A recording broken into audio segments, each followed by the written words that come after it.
Waktu yang sangat ringkas ini kita akan bercerita tentang sejarah Nabi. 1400 tahun yang lalu lahirlah seorang pemimpin yang tidak pernah melihat wajah bapaknya. Bayangkan, dek gagan tembok nah. Tidak pernah dilihat wajah bapaknya. Bersama ibunya cuma 2 tahun saja. 2 tahun saja 4 hari bersama ibunya. Masya Allah. Pindah dari kakeknya, pamannya. Kemudian hidup dalam keadaan miskin. Masya Allah. Dihina, dimaki, diusir dari kampungnya. Masya Allah. Diusir dari kampungnya. Siapa yang usir? Pamannya sendiri. Siapa yang perangi? Sepupu satu kalinya sendiri. Siapa yang menghinanya? Satu kampungnya. Tapi luar biasa. Dalam keadaan tekanan seperti itu, dalam tekanan penderitaan seperti itu, dalam himpitan ekonomi miskin seperti itu, meskipun tidak pasang baleho, tidak pernah bikin medsos, tidak pernah punya Facebook, tidak pernah punya Twitter, tapi alhamdulillah bisa menjadi pemimpin yang bukan hanya diakui oleh umatnya, tapi juga diakui oleh mereka yang tidak menjadi umatnya. Bayangkan, bukan hanya umatnya yang akui, umat lain pun mengakuinya. Non-muslim pun mengakuinya. Woi, ndak usah lihat itu yang masuk dari pintu. Lihat-lihat saya. Woi, ndak usah lihat yang pintu masuk dari itu. Dan makanya lain kali kalau mau di depan, cepat datang. Supaya tidak mengganggu konsentrasi. Nah, itu bagian dari godaan setan. Saya karena kalau ceramah ada kegiatan lain tersinggung saya. Coba buka jendela, buka lewat pintu. Cocok ini? Buka jendela. Ya, ibu bapak, saudara-saudara sekalian, berhasil menjadi pemimpin yang bukan hanya diakui oleh umatnya. Kalau umatnya saja akui ya wajar, tapi ini luar biasa. Kenapa? Diakui mereka yang tidak umatnya. Siapa? Ketika ditulis sebuah buku yang berjudul 100 Tokoh Dunia. Yang menulis buku ini bukan umat Islam, tapi siapa yang menjadi ranking pertama di antara 100 tokoh dunia itu? Dialah Muhammad sallallahu alaihi wasallam yang malam ini kita peringati maulidnya. Rasulullah sallallahu alaihi wasallam tidak pernah melihat wajah bapaknya, tapi berhasil menjadi pemimpin yang kepemimpinannya bukan hanya diakui oleh umatnya, tapi juga diakui oleh mereka yang tidak menjadi umatnya. Nah, ibu bapak, saudara-saudara sekalian, usia beliau masih 2 bulan dalam kandungan, wafat bapaknya. Kemudian usia 4 hari setelah melahirkan, keluar dari rahim ibunya, diambil sama ibu susunya, Halimatus Sa'diyah. Dari Halimatus Sa'diyah balik usia 4 tahun, kembali ke ibunya, pergi ziarah kubur. Nah, pergi ziarah kubur bersama ibunya, ini maknanya tidak dilarang ziarah kubur. Boleh pergi ziarah kubur dengan catatan tidak meminta-minta di kuburan.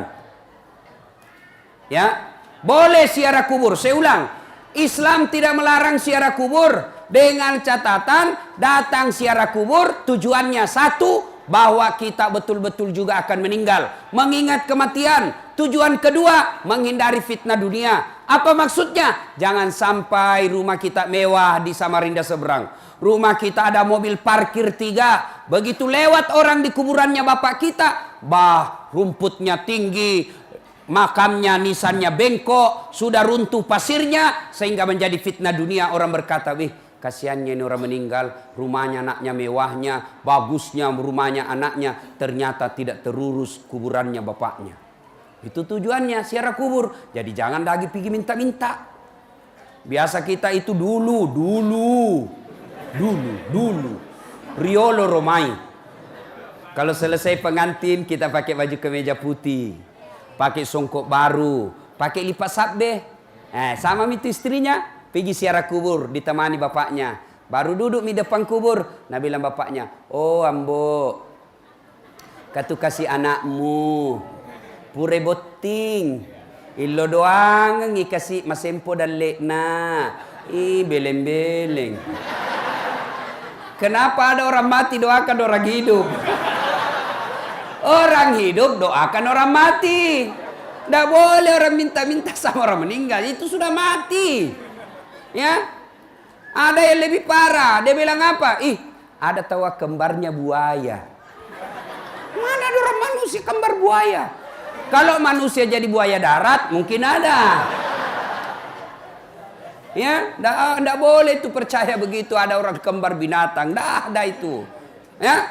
Nah, sudah ziarah kubur Nabi, pulang di desa bernama Afwa, sakit ibu beliau, lalu meninggallah Siti Aminah di desa Afwa itu. Yatim Nabi.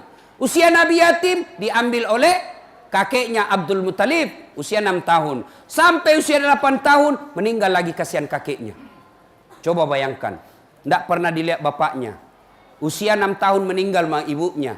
Meninggal lagi kakeknya usia 8 tahun. Diambil oleh pamannya. Siapa nama pamannya? Siapa nama pamannya? Abu Talib diambil sama pamannya. Usia 12 tahun Nabi mulai berdagang. Nabi dagang bersama dengan pamannya. Beliau pergi ke Syam. Itulah Syria sekarang. Yang dihina, yang perang sekarang. Penduduknya pergi mengungsi. Bapak-bapak kalau cinta kepada Nabi, malam ini sedekahlah untuk membantu orang-orang Syam. Sampai di negeri Syam, ada seorang pendeta yang melihat tanda-tanda kenabian. Namanya pendeta Bukhaira. Ya, pendeta ini punya informasi menurut Injil. Injil menjelaskan ada 3 tanda kenabian. Satu, dia lihat, ini kemana ini anak muda di atas onta? Ada awan melindunginya. Awan, anak muda di atas onta ke kanan, awan ke kanan. Dia ke kiri, awan ke kiri. Pendeta Bukhaira berkata, ini tanda-tanda Nabi. Tanda-tanda Nabi. Akhirnya apa? Dia panggil Abu Talib. Abu Talib, Tal, sini dulu. Agak cepuk. Tentu dalam buku tidak ada capok. Ini bahasa Bugis. Karena sini saya dengar banyak orang Bugis toh. Nah, luar biasa ini orang Bugis. Banyak. Di mana-mana saya ketemu orang Bugis, Pak. Saya ke Biduk-Biduk banyak orang Bugis. Saya ke Pulau Kijang Sumatera banyak orang Bugis. Saya pergi Sabah Sarawak banyak orang Bugis. Sebegitu saya masuk penjara banyak juga orang Bugis. Tanya Pak Kapolsek. Bercanda ya, bercanda Pak ya. Nah, Bapak saudara-saudara sekalian dipanggil. Tal. Penasaran ini pendeta Bukhaira. Lalu dia tanya, Abu Talib, siapa namanya ini? Kemanakanmu? Muhammad. Dia bilang, cocok. Tanda kenabian yang kedua, namanya Ahmad. Menurut Injil. Dia penasaran. Akhirnya apa? Dia mau lihat tanda kelahirannya. Ada di belakangnya Baba. Tahu jaki Baba tuh? Saya tidak tahu apa bahasa Indonesianya. Yang penting kalau orang bilang Baba, nah tahu mintu. Baba. Oh dia lihat, ini Nabi ini. Lalu pendeta Bukhaira berkata, Abu Talib, palisu siga anuremu. Kembalikan cepat ini kemanakanmu. Kalau didapat orang Yahudi, dia bunuh. Lama dia tunggu ini orang Yahudi. Akhirnya apa? Nabi beserta pamannya. Waktu itu belum jadi Rasul. Kembali tidak melanjutkan perjalanannya. Masya Allah. Usia 25 tahun. Bekerja sama Siti Khadijah. Bangsawan kaya. Perempuan janda. Sudah 2 kali janda. Akhirnya apa? Menikah dengan Siti Khadijah. Rasulullah umurnya 25 tahun. Khadijah umurnya 40 tahun. Nikah. Setelah menikah, alhamdulillah dikaruniai anak. Siapa nama anak pertamanya Nabi? Siapa? Saya kasih lagi hadiah, kasih keluar lagi. Keluar kembali. Siapa? Ruqayyah. Salah. Siapa? Siti Fatimah. Salah. Siapa? Sini.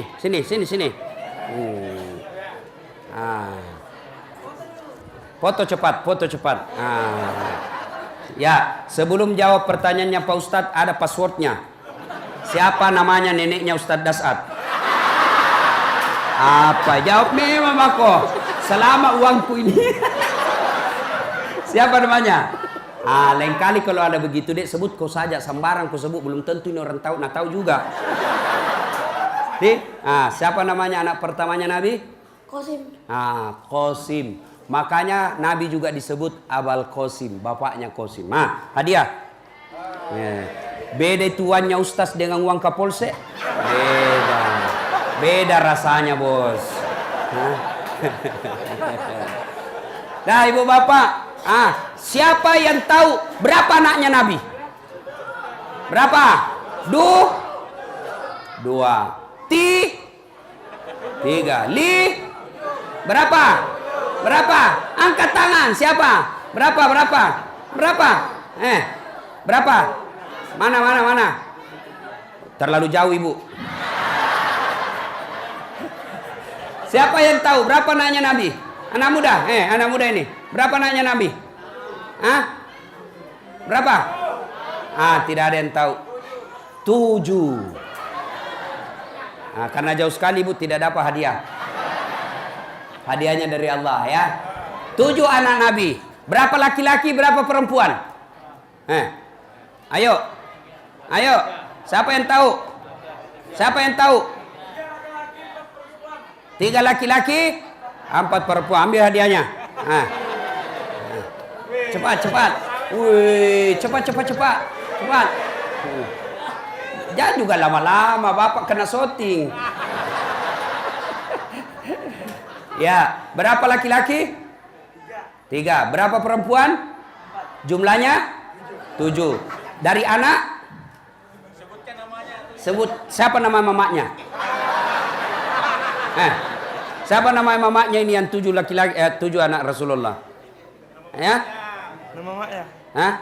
Nama mamanya. Jadi nama mamanya Khadijah.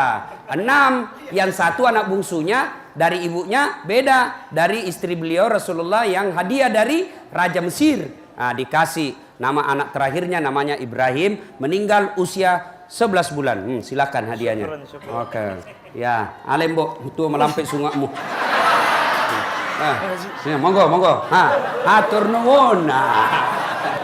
Ibu bapak, saudara-saudara sekalian. Nah, usia Nabi setelah menikah 40 tahun, usia Nabi kemudian 40 tahun, dia mulai gelisah. Kenapa ini orang Mekah menyembah batu? Kenapa menyembah patung? Nabi gelisah. Ini yang disebut kepekaan sosial. Kasihan dia lihat. Kenapa ini kodong sekampungku na batu na sembah? Akhirnya apa? Nabi selalu merenung di gua. Siapa yang tahu nama guanya? Siapa? Gua Hira, semua tahu jadi tidak dikasih hadiah. Merenung Nabi di gua Hira. Akhirnya pada malam 17 Ramadan dipeluk Nabi. Iqra, baca. Nabi bilang, saya tidak tahu membaca. Baca, saya tidak tahu membaca. Akhirnya Nabi ketiga kalinya lalu berkata, Iqra bismi rabbikal ladzi khalaq. Baca atas nama Tuhanmu. Akhirnya apa? Dilantiklah Nabi menjadi rasul pada usia 40 tahun. Pulang dari menerima wahyu, pulang dari itu, kemudian Nabi sampai ke rumah beliau. Habib. Habib Anas sudah lapor. Wih, Ustaz Anas. Nah, ibu saudara-saudara sekalian, usia 40 tahun. Lalu Nabi pulang. Dengar baik-baik, ini yang penting. Nabi pulang dan berkata di rumahnya, Bu, kedinginan saya, kasihan, selimuti saya. Bu, kira-kira kalau ibu 3 hari suami pergi, pulang tidak ada kabar. Selama pergi tidak ada kabar, pulang kedinginan. Lalu berkata ibu, selimuti saya. Kira-kira apa jawaban ibu? Langsung dikasih selimut? Tidak, diinterogasi dulu. Dari mana kok? 3 hari menghilang, tiba-tiba dingin. Boleh kega kok? Mana itu HP-mu? Periksa dulu. Khadijah tidak. Pulang Nabi, kedinginan. Nabi bersabda, selimuti saya. Khadijah dengan tegas menjawab, sami'na wa ata'na. Saya dengar dan saya taati. Hikmah maulid pertama, ibu-ibu kalau mau mencintai Rasulullah, maka cintai Rasulullah dengan cara apa? Hilangkan sangka buruk kepada suami. Banyak rumah tangga yang berantakan, kenapa? Karena selalu sangka buruk sama suaminya. Telepon suaminya dari pagi sampai malam tidak ada jawaban. Sangka buruk, pasti ada cewek di sampingnya. Telepon suaminya tidak dijawab, sangka buruk, pasti dia lagi ngambek ini. Jangan, bersangka baiklah. Telepon suami tidak dijawab, sangka baik. Oh, mungkin HP-nya dilupa di jok mobil. Oh, mungkin suamiku lagi sholat duha. Oh, mungkin suamiku lagi menghadap sama bos. Maka berhentilah bersangka buruk, karena tidak ada sangka buruk yang baik. Tidak ada baiknya sangka buruk. Hikmah maulid, berhentilah sangka buruk kepada sesama manusia, terutama dalam rumah tangga. Sangka baik saja. Tiba-tiba ibu lagi di rumah ngaji, masuk SMS, Bu, saya lihat suami tak bonceng cewek. Maka kalau dia wanita muslimah yang baik, maka dia jawab, Alhamdulillah, berarti suami saya dapat rezeki. Dia bilang lagi yang kirim, kok bisa? Karena suamiku tukang ojek, jadi pantas dia pantas. Tenang perasaan. Berhenti sangka buruk. Tidak ada baiknya sangka buruk. Berdoa pun tidak boleh sangka buruk kepada Allah. Saya kenapa 3 tahun ini berdoa, kok tidak dikabulkan doaku? Percaya bahwa apa yang Bapak minta tidak baik. Ya Allah, mudah-mudahan saya jadi pedagang yang sukses. Allah tahu kalau ibu jadi pedagang yang sukses, ibu sombong, tidak datang ke masjid, maka Allah senang. Biarlah ibu tetap miskin supaya datang ke masjid. Saya dulu daftar tentara. Tes fisik tidak lulus, Pak. Kenapa? Ceper. Tidak cukup tinggiku. Ya Allah, kenapa kok lahirkan saya dalam keadaan pendek? Aku tidak ada rugi jadi Tuhan kalau saya jadi tentara. Tidak lulus saya, Pak. Temanku lulus polisi. Sekarang dia reserse di Sulawesi Barat. Pakai baret merah. Saya lulus jadi ustadz pakai baret putih. Tapi alhamdulillah dengan baret putih yang saya pakai, mulai baret hitam sampai baret merah, kucaramaiku semua. Sangka baik, jangan sangka buruk. Saya 2013 ikut Pilwali Makassar. Dia bilang orang, kalah ke Ustaz? Tidak. Siapa bilang saya kalah? Cuma yang menang lebih banyak suaranya. Sangka baik. Saya tidak pernah sangka buruk. Alhamdulillah, dengan tidak terpilih di sana, saya bisa kemana-mana ceramah. Baru lagi saya pulang dari Jepang. Sebelumnya dari Amerika. Sebelumnya dari Itali. Tahu Itali? Tahu Itali? Tahu? Tahu? Ah? Tahu? Tahu Itali? Itu sampingnya. Coba luar biasa. Dengan begitu Allah kasih yang terbaik. Maka hikmah maulid ini, berhentilah sangka buruk. Sangka baik kepada Allah, kepada sesama manusia, terutama dalam rumah tangga. Jangan ada sangka buruk. Ada sesuatu, bawa ke sangka baiknya. Kenapa suamiku ini 2 hari saya telepon-telepon tidak aktif HP-nya. Sangka baik. Oh, kasihan barangkali HP-nya dicuri orang. Tenang perasaan.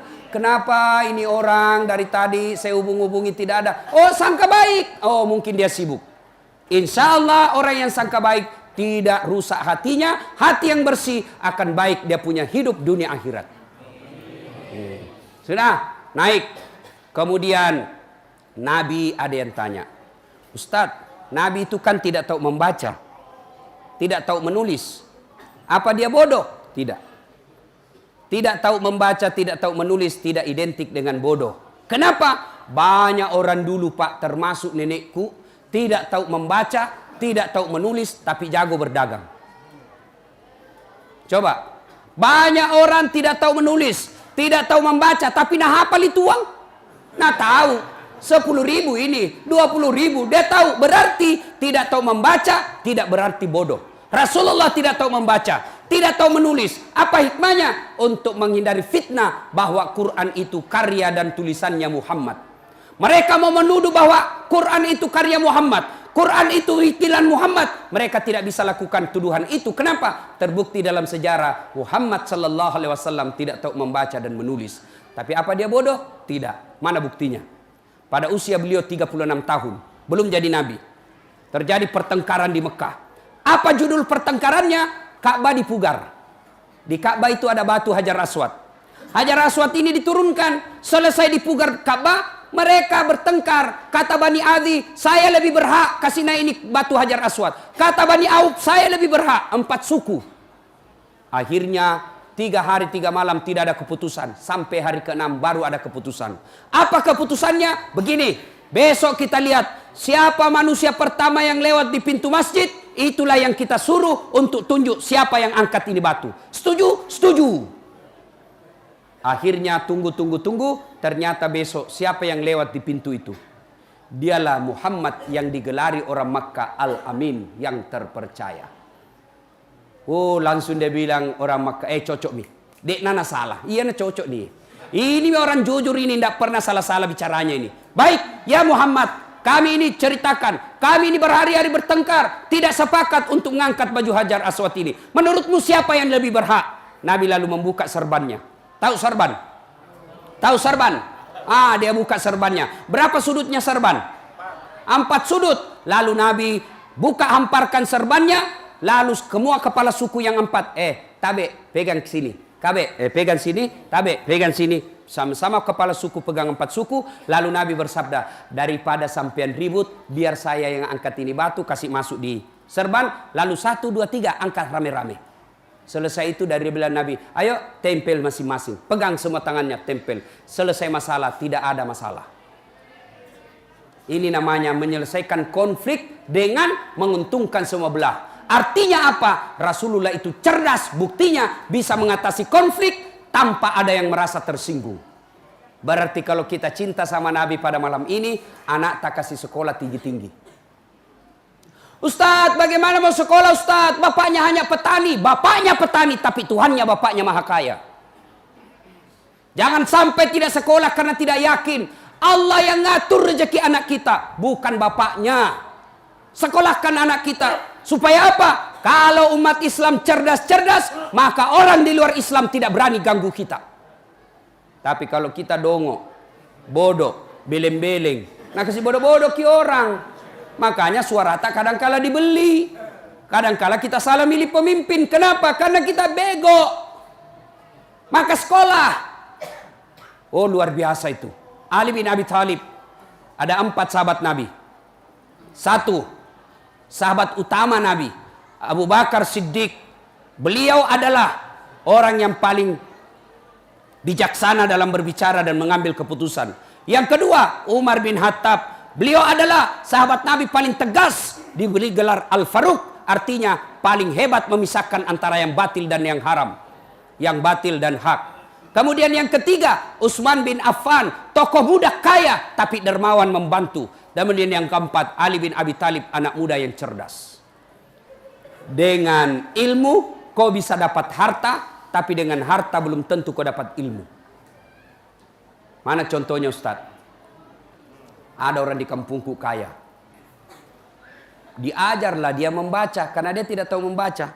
Diajarlah membaca sama cucunya. Nah, dikasih lihatlah gambar. Jai. P tambah pep. So pepso. D. Apa bacanya? Odol. Masuk lah guys. Coba. Dia waktu itu masuk wartel. Tahu wartel? Tidak ada sekarang wartel. Warung telepon. Oh kaya ini pak. Diambil nomor HP-nya anaknya. Dia buka. Langsung dia bilang, halo. Ambokmu nak. Halo. Dalam hatiku. Bagaimana mau nyambung? Tidak nak pencet dulu nomornya. Saya bilang gaji. Pencet dulu. Ya pak guru kak nak. Ku pencet mi.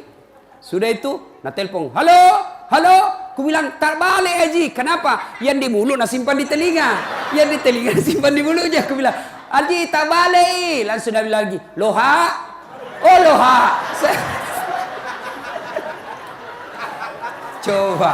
Ini banyak duitnya. Tapi karena tidak punya ilmu, baru di Makassar mati lampu, tidak bisa berapa-apa. Coba, banyak orang banyak duitnya tapi masuk di restoran pusing. Dia bilang, manya mana nak senyan riron nak. Enak semua dimakan itu tadi nak. Satu saja yang tidak enak. Batena emak dek namilok tama. Kutelan tidak mau masuk nak. Nak bilang anaknya yang mana mbok? Nak bilang itu yang putih tipis. Ternyata apa? Tisu. Ini banyak duitnya tapi tidak punya ilmu. Menderitalah dia. Sebaliknya dengan ilmu kau bisa dapat uang. Ya dengan ilmu kita bisa dapat uang. Dengan uang belum tentu dapat ilmu. Dan kelebihan lagi ilmu berkaitan dengan ibadah. Hampir bisa dipastikan Bapak gagal dalam ibadah kalau tidak punya ilmu. Tidak tahu syarat sahnya puasa. Tidak tahu syarat sahnya sholat. Tidak tahu syarat sahnya ibadah yang lain. Maka ibadah yang kita lakukan pasti batal. Contoh ya.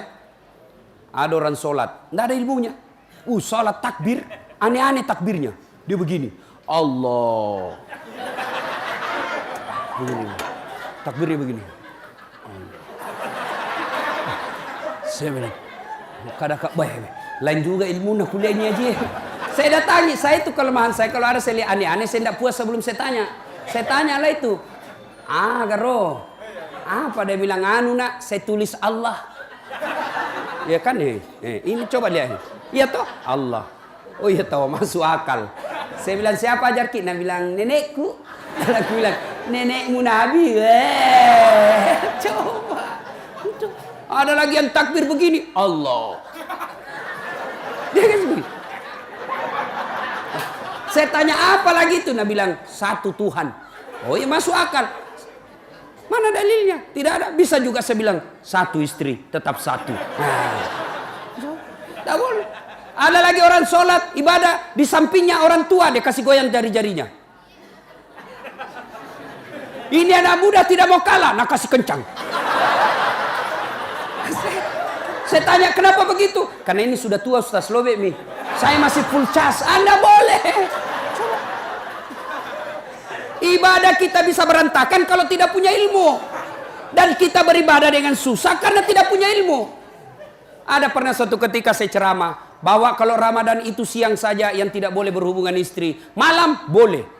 Selesai ceramah datang lah ini bapak-bapak. Ustaz, serius Ki? Maksudnya apa Pak? Kalau malam boleh? Boleh. Yang tidak boleh itu asan subuh sampai asan maghrib. Asan maghrib sampai asan subuh boleh. Serius? Iya, Nabi bilang. Masya Allah Ustaz, saya sudah 6 tahun biar malam tidak juga. Saya bilang, kadongok kok. Ya, kebelajar.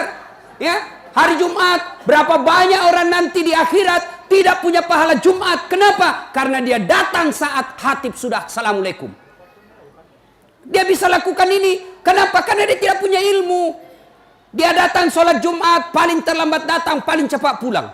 Mau masuk, dia bilang, tunggu dulu, masih bisa habis 2 batang ini. Dia ketawa, saya serius ini. Ada perokok di sini? Ada? Ada? Berhentilah Pak. Bapak kalau tidak bisa nyumbang Palestina, sumbang dengan cara apa? Berhenti merokok. Apa hubungannya Ustadz? Itu rokok, pabrik rokok yang ada di Indonesia, semua pemilik sahamnya orang Yahudi. Tahu Yahudi? Itulah yang tembaki kasihan orang-orang Islam Palestina. Masih kecil, bayangkan Pak, saya pernah lihat tayangan medsos, anak-anak kecil di baris usia-usia belasan tahun dia geret lehernya. Tidak bisa melawan. Bayangkan, diperkosa mamanya di depannya, diperkosa saudara perempuannya di depannya. Untuk apa? Meruntuhkan mental orang Islam. Supaya apa? Mereka tidak berani dan malu menjadi orang Islam. Siapa yang lakukan itu? Yahudi. Dan apa bisnisnya Yahudi di Indonesia? Itu rokok. Berhenti merokok Pak. Kalau Bapak mau perang sama orang Yahudi, berhenti merokok.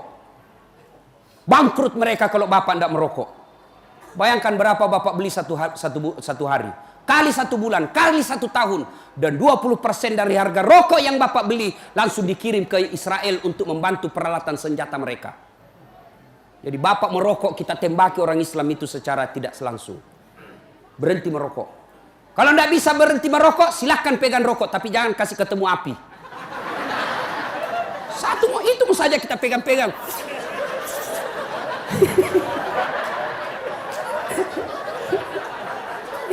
Ya toh ada rosid diet apa. Tidak ada bedanya. Cuma bedanya ada warnanya kalau dibakar. Yang tidak dibakar kan angin juga itu yang keluar. Kan sama, cuma ada warnanya kalau ada rokoknya. Ya sudah, kalau Bapak tidak bisa merokok, berhenti ya begini saja. Ya kok ketawa, serius saya ini bos. Ya, kalau Bapak cinta sama Nabi, berhentilah merokok. Sudah, tidak usah panjang cerita. Kalau Bapak betul-betul cinta sama Nabi tamat tahun ini, wujud konkretnya nyata, berhenti merokok. Tidak ada hadis yang menjelaskan Nabi merokok. Ada Bapak pernah dengar Nabi menunggu sahabat yang datang sambil merokok 2 batang? Tidak ada. Saya juga biasa langsung ilfil kalau lihat Ustadz ada merokok. Aduh, tidak masuk akal saya juga itu biasa. Jangan berhenti. Mohon maaf kalau ada di sini. Mohon maaf. Ini tujuannya dakwah. Kalau tidak bisa berhenti, bangun sholat tengah malam. Ya Allah, berikan saya kemampuan. Hindari kecanduan ini. Tanpa bimbinganmu, ya Allah, saya tidak bisa berhenti. Ya Allah, saya berhenti. Saya niatkan tabungan uangku. Saya mau pergi ke Baitullah bersama Ustaz Das'ad. Sini Mi, daftar cepat sama saya. Ibu bapak, saudara-saudara sekalian. Sudah, berhentilah. Nah, selanjutnya. Usia Nabi makin uzur. 12 Rabiul Awal, hari Senin, tahun ke-11 Hijriah. Rasulullah Sallallahu Alaihi Wasallam sakit. Rohnya Nabi cabut naik ke atas meninggalkan telapak kaki. Dingin betis beliau sampai ke paha, sampai ke perut, sampai ke dada, sampai ke kerongkongan. Ketika hari kebangkitan, dibangkitkan Nabi. Nabi manusia pertama yang dibangkitkan. Dia gosok matanya, begitu bangun berhadapan dengan Jibril. Lalu Nabi berkata, "Ya Jibril, hari apa ini?"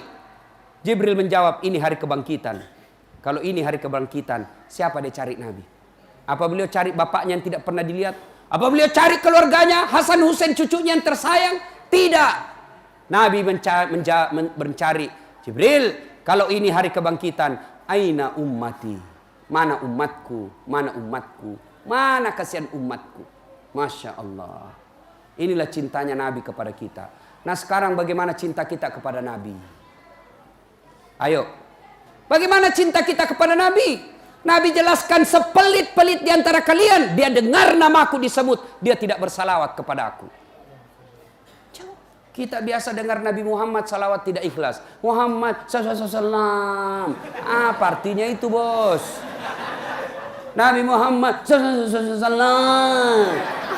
Panas saya cikali. Allahumma salli ala Sayyidina Muhammad wa ali Sayyidina Muhammad.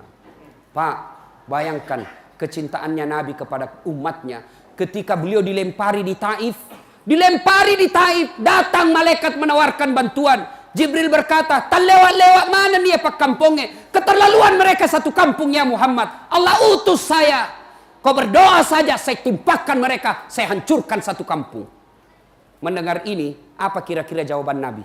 Misal nih, saya dilempar, dimaki, dilempar sampai jatuh gigiku. Datang Pak Kapadandim. Bagaimana Pak Ustaz? Tembak, hancurkan satu kampung. Tapi Nabi tidak. Apa jawaban Nabi? Ya Jibril, kalau hari ini Allah ingin mengabulkan doaku, saya hanya berdoa kepada Allah, ya Allah berikan mereka hidayah orang-orang Taif. Mereka melempari saya karena mereka tidak tahu apa yang saya bawa buat mereka. Akhirnya Allah mengabulkan doanya. Sampai sekarang dari semua kampung yang pernah saya lalui, saya pernah datangi di Saudi, Taif, orangnya akhlaknya baik-baik. Nabi doakan mereka baik akhlaknya.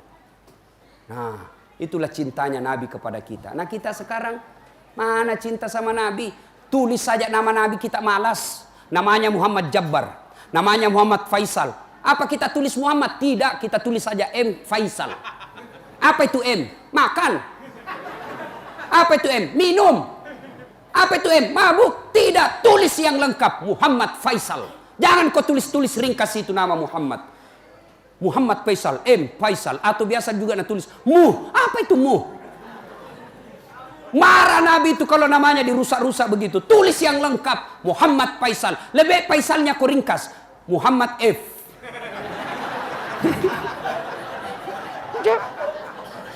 Dan juga seperti mahasiswaku. Dia tulis namanya W. Taufik W. Banyak na W nah. Tulis kok. Dia bilang panjang sekali Ustaz. Tidak mau absen. Tulis. Sekali nana tulis panjang betul. Apa itu W? Taufik W. Ternyata apa? Wabillahi taufik wal hidayah.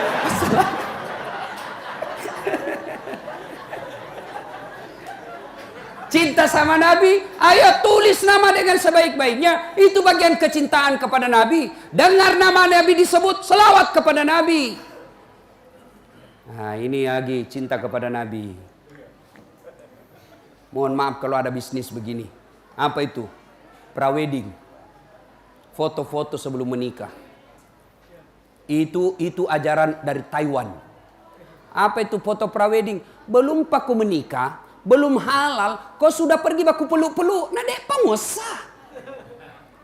Ini kita dikasih bodoh-bodoh orang yang cari kerja. Mereka yang foto-foto begitu mereka cari kerja. Akhirnya apa? Dikasih bodoh-bodoh lah kita. Foto sebelum menikah, boleh foto, tapi jangan kasih baku peluk. Belum halal. Yang ngundang haji, ikut mengundang ulama, gedungnya Islamic Center, tapi foto pengantinnya kok begini. Kalau mau ada fotonya silakan. Foto sebelah kanan, perempuan dengan keluarganya, silakan. Foto sebelah kiri, laki-laki dan keluarganya. Jangan kasih baku peluk. Ini tidak nak kasih baku peluk. Di atas sepeda, pakai payung, mau pijual ikan. Tabe, ya, kasih naik sedikit, ya, kasih masuk tangannya, beleng-beleng. Jangan ada begitu, Pak. Baru-baru saya hadiri pernikahan, dengan bangganya dia bikin videonya, baku peluk-peluk sebelum menikah. Lalu dia bilang redaksi kalimatnya, ucapannya, bersangkutan berpacaran semenjak SMA. Apaan Tomakura Siri itu begitu? Dengan bangga dia sebut bahwa dari SMA dia pacaran. Apa itu pacaran? Merusak-rusak agama Islam. Yang lebih parah lagi, kita sampai kita tidak dikasih alternatif untuk sunnah. Apa itu? Standing party. Tahu ki standing party? Pesta berdiri. Tidak dilarang, tapi kami yang mau sunnah tidak boleh makan sambil berdiri, tidak boleh minum sambil berdiri. Kami mau melaksanakan sunnah, tapi tidak ada kursi. Akhirnya masa kita mau jongkok minum begini? Nah, shooting ki orang na foto Ustaz Dasat lagi jongkok. Terpaksa apa? Kita keluar tidak makan padahal enak makanan. Kita mau makan, melanggar sunnah. Kita tidak makan, labai dan le. Jangan ketawa Pak, serius ini Pak. Kalau kita cinta sama Nabi, berhenti pesta-pesta seperti itu. Itu melanggar sunnah. Kalau kita cinta sama Rasulullah, tegakkan sunnah yang sederhana-sederhana. Apa yang sederhana-sederhana? Biasakan setiap mau tidur, doa dulu. Itu sunnah. Tidak usah banyak-banyak. Kalau ibu-ibu tidak bisa Senin Kamis, yang gampang-gampang. Pakai baju kanan dulu masuk dengan ucapan Bismillahirrahmanirrahim. Sunnah. Buka baju, Bismillahirrahmanirrahim. Keluar semuanya, Alhamdulillahirrabbilalamin. Yang ketawa, serius kah ini? Yang sederhana saja dulu. Jangan biasakan makan dan minum sambil berdiri. Karena itu bagian minum dan makan bersama dengan setan. Nah, kalau kita betul-betul sunnah mencintai Nabi, Jami banyak cerita. Nabi pernah suatu ketika bersabda, saudara-saudara sekalian, laki-laki tetangga dengan masjid wajib datang berjamaah di masjid. Bubar jamaah. Tiba-tiba ada datang tunanetra. Ya Rasulullah, bagaimana saya? Nabi bersabda, kau lain. Pergi nih. Belum jauh dipanggil lagi. Tal. Kenapa? Kau dengar azan di masjid? Saya dengar ya Rasul. Nabi bersabda, kau wajib datang berjamaah di masjid. Tetangga dengan masjid. Dengar azan meskipun tunanetra, Nabi jelaskan, kau datang ke masjid berjamaah. Kalau ini hadis diterapkan Pak, penuh di masjid. Alhamdulillah di masjid Pak selalu penuh. Apalagi kalau subuh. Penuh sampai di luar, tidak ada di dalam. Ayo, kalau cinta sama Nabi, mari cintai Rasulullah, hidupkan sholat jamaah. Itu saja dulu, sederhana. Kalau pulang ke maulid hari ini, lalu mulai besok kita selalu berjamaah, berkami maulid tahun ini. Pulang sholat tetap sholat tidak berjamaah, sokok mi teruntuk, teluk mi bawa teruntuk, degaga teruntuk sunnah. Datang ke berjamaah. Ini apa yang sebabnya orang. Saya di Makassar saya bentuk komunitas namanya Suling. Suling itu subuh keliling. Dan kita dari masjid ke masjid. Selesai suling kita ngopi. Apa itu ngopi? Ngobrol perkara iman. Cerita-cerita. Insya Allah berkah hidup. Datang ke berjamaah Pak. Terutama ini muka-muka yang sudah muka sakaratil maut. Datang ke Pak. Jangan sudah muka sakaratil maut masih juga malas ke masjid. Maga pitu mutobat cilaka. Datang ke berjamaah. Kita juga yang imam, kalau datang orang berjamaah jangan terlalu panjang baca-bacanya. Ada juga itu imam suka nasiksa jamaah. Tidak tahu siapa yang ngajar. Itu menggunakan orang balik dulu sebelum takbir Pak. Lihat dulu siapa pasukan tak. Oh banyak nenek-nenek. Jangan yang panjang. Remati kasihan kita sisa baca yang panjang-panjang. Surah Al-Anfal ayat 2 sampai 40. Nah selesai. Itu orang di belakang orang tua begini mami ke sini. Naik lagi ke sini. Batina nasi satu matoi kasih la ilaha illallah. Jangan menyiksa, Pak. Nabi menjelaskan kalau kau jadi imam ringkaskan bacaanmu. Kalau kau jadi imam baca yang umumnya orang hafal. Tujuannya apa? Kalau ringkas orang tidak menghayal. Ya, ini tidak. Mau ki ikut. Tidak dihafal. Mau ki ruku. Belum mulai ruku imam terpaksa dibaca semua pengumuman. Matikan handphone. Coba, sudah dibaca lagi saldo kas, pemasukan. Dia baca semua, Pak. Sudah dibaca itu bajunya lagi orang dibaca. Persatuan Guru Republik Indonesia, cabang Samarinda seberangnya. Semua dibaca. Siapa yang salah? Imam. Ringkaskan. Yang kedua kata Nabi, baca yang umumnya orang hafal. Tujuannya apa? Supaya orang bisa ikut. Coba kalau imam baca Qul Huwallah, biar anak-anak ikut. Begitu imam baca surah Al-Anfal ayat 2 sampai 40, dia husuk dengan bacaannya, kita menghayal di belakang. Begitu salah imam, ewa ya lemu. Siapa mau bantu kau ndak dihafal, Bos? Ada tiba-tiba sholat, lu ndak tahu sambungannya, karena ada cicak jatuh dekat kepalanya, stres. Orang stres ndak tahu apa sambungannya, hening, suasana semua diam. Nah bilang ini, imam, tolong bantu di belakang. Dia bilang di belakang, saya juga tidak tahu. Tiba-tiba ada yang berteriak, dia bilang, kalau begitu ya sudah, Allahu Akbar. Ayo, ayo. Siapa yang salah? Siapa salah? Siapa? Imam. Maka kalau imam salah, kacau barisan. Waktu saya dulu SMP ini di kampung, sujud imam, lama sekali sujud. Ada temanku langsung angkat kepalanya, langsung, ih, lenyap imam.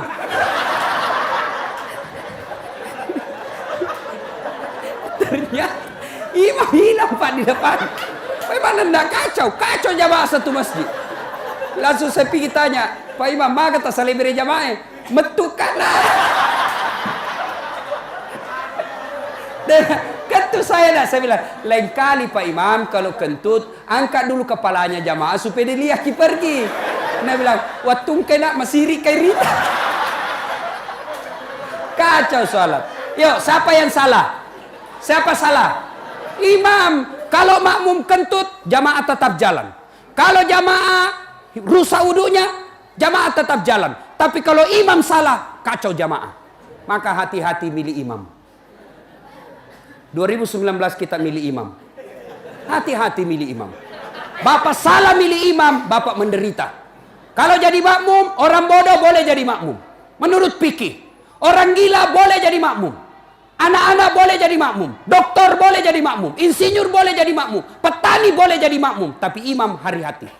Ketat fikih mengaturnya. Kenapa? Karena dialah pemimpin. Kalau salah imam, berantakan kita punya pasukan. Jelas? Ibu bapak saudara-saudara sekalian, hidupkan sholat berjamaah. Andai Nabi jelaskan, andai saja umatku, dia tahu keutamaan sholat berjamaah, terutama subuh, mereka akan datang ke masjid walaupun mereka merangkak. Cuma kita malas datang ke masjid. Kenapa? Karena kita tidak lihat pahalanya. Ibu bapak saudara-saudara sekalian, banyak yang ingin kita sampaikan, tapi waktu yang terbatas. Belum? Belum apa? Bapak enak, saya yang capek. Ya, ibu bapak saudara-saudara sekalian, berikutnya, kalau kita cinta sama Nabi, biasa kalau ada orang kita cinta itu, sering-sering disebut namanya toh. Wih, misal saya lagi jatuh cinta sama Cekku. Oh, kasih nakega aku tuh kasih Cekku. Oh, kalau sayang. Kalau cinta sama Nabi, salah satu di antaranya, kita sering menyebut orang yang kita cintai. Bagaimana cara menyebutnya? Dengan banyak bersalawat kepada Rasulullah. Jangan anggap enteng itu salawat, Pak. Boh, kita ingat waktu kecil dulu. Saya masih ingat, Pak. Kalau kita lagi makan, tiba-tiba keselak tulang ikan, nggak dibawa lari ke THT tenggorokan, ahli dokter tenggorokan, tidak. Langsung mama tak ambil beras, ambil apa itu? Nasi. Nah kemoy. Emai nak, emai. Salawatku. Allahumma sholli. Hilang. Masih ingat dulu ibu-ibu kalau masak, tiba-tiba kena api, tiba-tiba kena minyak goreng, tidak lari ke ahli kulit. Apa? Dia ambil itu, lalu salawat. Allahumma sholli ala sayyidina. Allahumma sholli ala sembuh. Saya pernah pergi ke apalagi itu dulu Haji Anas, lupa pulau apa namanya, Pulau Aru apa, Tanjung Aru kayaknya. Saya pergi dibawa ke sana, pergi ceramah, pakai perahu katinting, tok tok tok tok tok tok tok tok. Saya naik perahu, ternyata kenal pot, saya kira kayu, kenal lepokna, saya kira kayu karena dia coklat. Saya pegang langsung bau hangus. Di tengah laut, mau pulang. Tidak mungkin, Mi. Terpaksa saya langsung ingat keutamaan salawat. Dengan izin Allah, tidak rusak. Ini fakta, Pak, yang saya alami. Salawat saja, banyak-banyak bersalawat. Ibu-ibu, ada masalah dalam rumah tangga, salawat sebanyak-banyaknya. Biar Allah yang tolong kita. Bapak-bapak mau buka bisnis, salawat kepada Nabi. Ya Nabi, salam alaik. Ya Rasul, salam alaik. Ya Habib, salam alaik. Duduk baik-baik, salawat kepada Nabi. Dengan sebaik-baiknya. Jangan salawat tidak bagus. Nggak jelas itu, bos. Panasai. Ya, bagus-bagus. Sallallahu ala Muhammad, sallallahu alaihi wasallam, sallallahu ala Muhammad, sallallahu alaihi wasallam. Itu dulu barasanji di kampungku. Saya masih ingat. Tapi ada temanku nak pelesetkan kipak, nak pelesetkan apa salah-salah. Apa dia bilang? Ya ko tello alamoi, ya ko manu alai mai.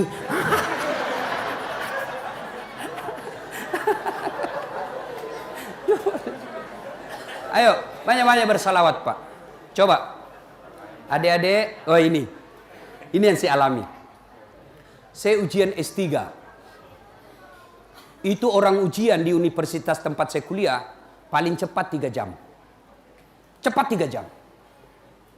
Saya mau ujian, masuk ke ruang ujian, saya telepon ibuku, "Mak, ilo doang enggak, Mak? Tatik seralat tu tatik 10 sidi." Wih, lampe apa tuh? Dari jam 9 sampai jam 11. Wih, panjang betul. Saya bilang, selesai ki berdoa, salawat ki saja sebanyak-banyaknya. Saya pun sebelum masuk saya salawat sebanyak-banyaknya. Orang umumnya 3 jam, saya tidak sampai 45 menit, saya sudah keluar. Adik-adik nih, salawat, yakinkan kecintaan kita kepada Nabi. Jangan anggap remeh itu, Pak. Salah satu sebab Allah juga marah di negara kita kalau kita lecehkan ulama. Pewaris Nabi bukan presiden. Pewaris Nabi bukan menteri. Pewaris Nabi bukan gubernur. Pewaris Nabi bukan jenderal. Pewaris Nabi al-ulama'u warisatul anbiya. Ulama adalah pewaris para nabi. Berterima kasihlah kepada ulama. Dengan cara apa? Cintai ulama kita. Kita bisa tahu bagaimana cara sholat karena ulama. Kita bisa tahu bagaimana puasa bukan karena ajaran dari polisi dan tentara. Bukan ajaran presiden kita. Tapi siapa ajaran dari ulama kita. Maka marah Allah kalau ulama kita lecehkan. Kalau Allah marah, tunggu mina gocak kok. Ibu bapak saudara-saudara sekalian, salah satu cinta kepada Nabi, pelihara ulama, pelihara warisannya. Ada 3 cara mencintai orang Rasulullah. Orang biasa kalau kita cintai satu selalu disebut namanya. Maka caranya apa? Banyak-banyak bersalawat. Ya Nabi salam alaika, ya Rasul salam, salam alaika.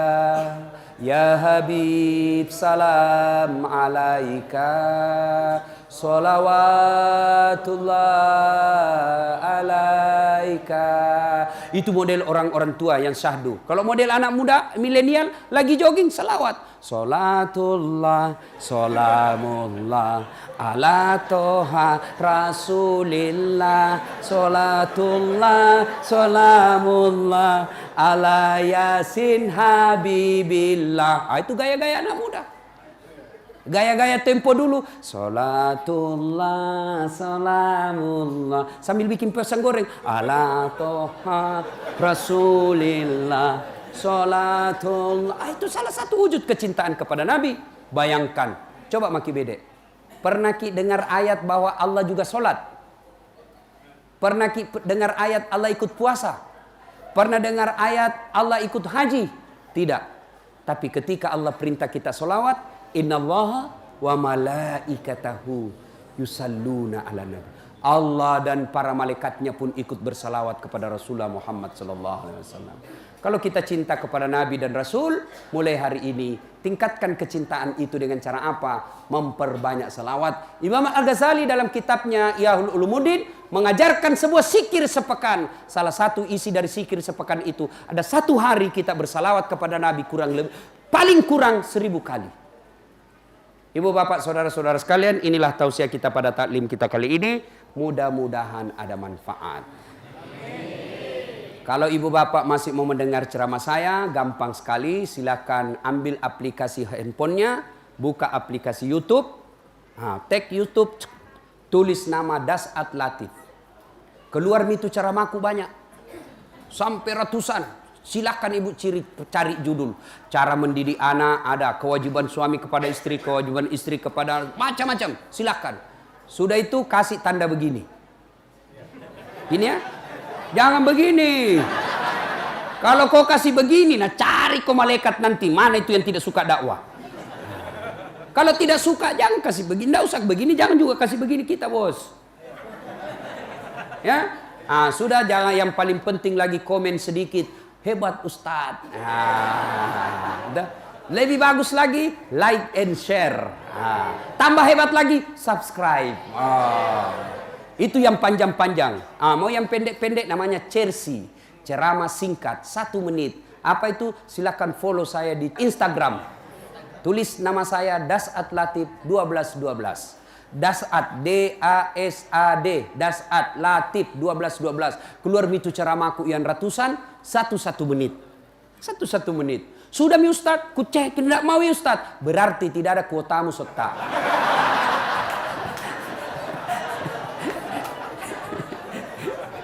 Demikian, mudah-mudahan ada manfaat. Sebelum kita akhiri, mari kita kirimkan suratul Fatihah kepada Rasulullah Muhammad sallallahu alaihi wasallam. Khasiat dan keutamannya kita ikhlaskan untuk Nabi dan para sahabat dan untuk kita semua. Al-Fatihah.